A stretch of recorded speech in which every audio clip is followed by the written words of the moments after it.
ඔයානේ මොකද්ද කල් තියෙන්නේ? අනේ පණේ අම්මා. උඹට තියෙන ආදරේ දන්නේ නැහැ මම. උඹට තේරෙන්නේ නැහැ ඒ කියන්නේ මං කියන්නේ උඹට නිරදී මම හිතපු දේ උඹට තේරෙන්නේ නැහැ. මමයි කිසි තරහක් නැවත් එක්ක. තරහක් මගේ කිසිම තරහක් නැහැනේ.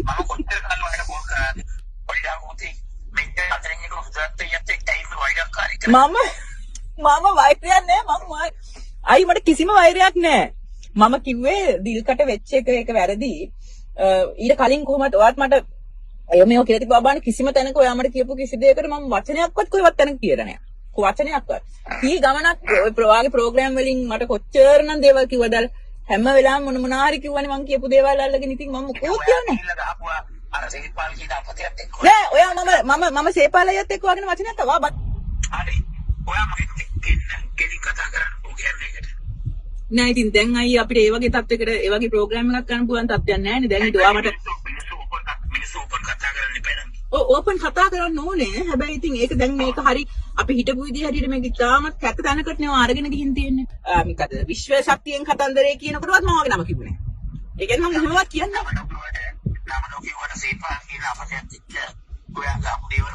ඔයා බලන්නකෝ ගිහිල්ලා අපි ඔයාගෙන මාතෘකාව කතා කරනවද නැද්ද කියලා ඔයා කියන්නේ ඉරුනිකා නම් ඊ කියලා කතා කරන්නේ නෑ ඒක තමයි ඒක හරි ඒ වුණාට අයියේ මේ මට සේපාලය කිව්වා මම නම් ඇත්තටම එකක්වත් බැලුවේ නෑ පොඩි සේපාල් කියන අපත වේසිය මොකෙක් ඔයා ඌ කියන කතාවත් එක්ක යවදාදකෙක් මගෙත් එක්ක දින බැඳීම මම අයියේ හෙට කොහෙද තැනක හම්බුණාත් මට ඔයත් එක්ක අයියේ දැන් මම දුමින්දට සමාදිනම කීප එකට ඔයා මම දැන් මොනවා කිව්වද කියලා කටිය කියනවා ඔයා ඒවා මේවා අයියේ මම දැන් තනිකර මට ඕනේ මේ හැම දෙයකින්ම ඒ කියන්නේ මට මේ කරුම ගෙවන්න බෑ තව දුරටත් මම ගොඩාක් ජීවිතේ මේ දුක් විඳපු ගෑණියෙක් ඉන්නේ ඒක මම තව දුරටත් මම ලෑස්ති නැහැ දුමින්දගේ කේස් එක වුණත් මම මේ ආණ්ඩුවෙන් ජනාධිපතිතුමා සමාව දෙනවද නැද්ද ඊළඟ තවත් මොකද මම යාට දෙන්න පුළුවන් උපරිම දඬුවම දීලා ජනාධිපති සමාව රිවර්ස් කරාට පස්සේ එහෙමයි ඉරුනිකා නම් කියන්නේ මම අදලත් ආදරෙන් ඉන්න මම හැම වෙලාවෙම කියන්නේ ඒකනේ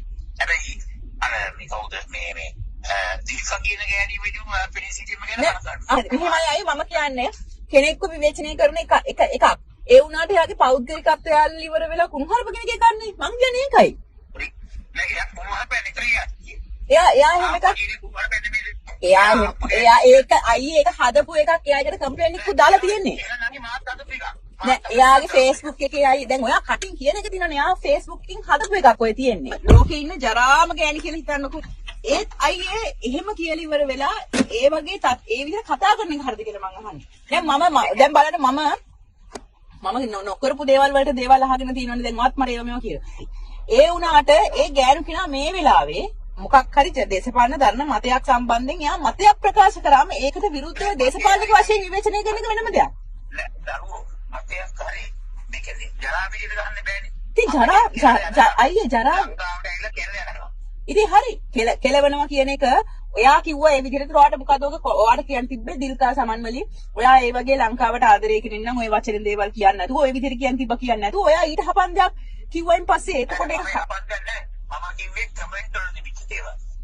ඔයා කමෙන්ට් වලට කියපු දේවල් වලට අමතරව ඔයා කියලා තිබ්බා වගේ යාළුවෝ ලව්ව මෙහෙම මේව කරනවා කියලා. ඕක පරපතලෙට මිනිස්සු ඔව් මොනවා කර මට නම් දෙන්න බෑ නම් කිය.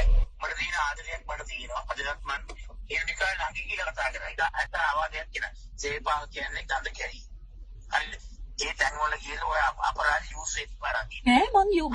මම අයියේ දැන් අපි ඕගොල්ලන්ගේ පක්ෂයට හරි ඕගොල්ලන්ගේ පක්ෂයට ප්ලැට්ෆෝම්ස් තියෙනවා වගේම අපිටත් ප්ලැට්ෆෝම්ස් හරි කීපයක් නේ තියෙන්නේ. ඒ තැන් වල ගිහිලිවල අපි අපේ මතය ප්‍රකාශ කරන්නේ. දැන් මම මෙහෙම කියලා මම දේශපාලනේ නොකර ඉන්නද? මතය ප්‍රකාශ කරන්න මම නංගිට ඕන තරම් දෙන්න.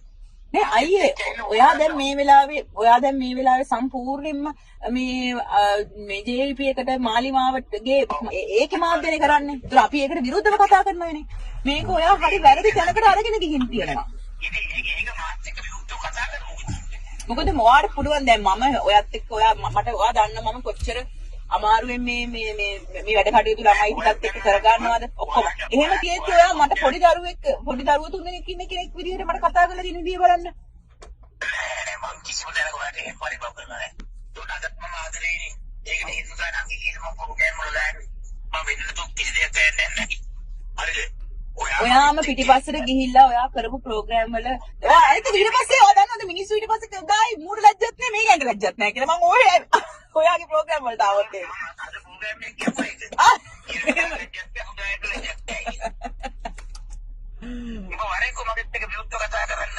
මම නම් ගියේ මෙහෙමයි. එදා උදා ඊයම තමයි. ඉතින් මාත් එහෙම තමයි. මමත් අනිවාර්යෙන් එහෙම තමයි. අයියේ මම අද එකක් කියන්නම්. ඔයා දැන් මම දැන් ඔයාට වෙලා තියෙන්නේ ඔයාගේ මතයත් එක්ක. ඕගොල්ලෝ මේ මම මේ දොස් ඔයාට ගොඩක්ම මාත් එක්ක තරහ සමර ගහන්නේ මම මේ ආන්නොත් අර බලන්නකෝ ඔයාට කමෙන්ට් සෙක්ෂන් බලන්නකෝ.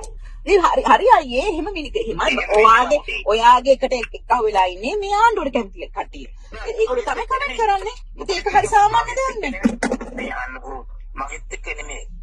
ඊරු channel එකේ ඔයා කියන කතා කරපේවත් එක්ක ඔයාට වැඩිලා තියෙන ඉතින් අයියේ කමෙන්ට්ස් වලින් මිනිස් දැන් එහෙනම් අපිට කියන්න පුළුවන්නේ ඊට කලින් ගෝඨාභය රාජපක්ෂට මොනතරම් හොඳ කමෙන්ට්ස් තිබ්බම ඔය තිබ්බද ඔය මිනිස්සුම තමයිනේ ගෝඨාභයට අනිත් පැත්තට විමර්ශනය කියලා දැම්මේ. ඒ වගේම තමයි අන්නකෝ ඊට පස්සේ අයියේ ඔය කමෙන්ට්ස් වලින් මිනිස්සුන්ගේ මතය මයින්ඩ් පුළුවන් නම් ඔයා මට වඩා දැනගන්න ඉපේ යන්නේ ඔයා ඒ ටයිම් හැම එකම හිටපු කෙනා. නෑ මම ඔයාලට කිව්වේ මම වරෙන් විරුද්ධ උදාසක් වෙන්නේ. මල්ලබයක් කියනවා මගෙත් එක්ක කතා කරන්න. ඔයා ඕනතරම් මට ගහන්න මගේ අවුල පොඩි පොඩි ආපම දරුවෝ අපි මේව විසඳගන්න එපා. අයියේ ඇත්තටම කියනවා නම් එයා මාත් එක්ක මේක විසඳගෙන හරිද? මේ වෙලාවේ ඔයාට මගෙන් ඇති ඇත්තටම වැඩක් නැහැ. හරිද? මේ වෙලාවේ මාත් එක්ක මේක විසඳගත්තයි කියලා හෝ ඇත්තටම මගෙන් ඇති වැඩක්. අයියේ මම විපක්ෂයේ ඉන්නේ මං മന്ത്രി කෙනෙක්වත් නෙවෙයි. හරිද? ඔයාට මොනතරම් මේ වෙලාවේ හයියක් තියනවද ආණ්ඩුවෙන් හයියක් තියනවා ඔයාට ඇත්තටම ඕන නම් මේ මගේ මට මොකක් හරි ඕන දෙයක් මේ වෙලාවේ මේ කන්ටැක්ට් එකක් දෙන්න පුළුවන්. හම්බෙමු කිසි ප්‍රශ්නයක් නැහැ මට වත්මා කිසි අවුලක් නැහැ. හම්බෙමු කිසි ප්‍රශ්නයක් නැහැ. හරියි. ඉතින් මම තරහත් නැහැ මම මේ කතා කරනවා.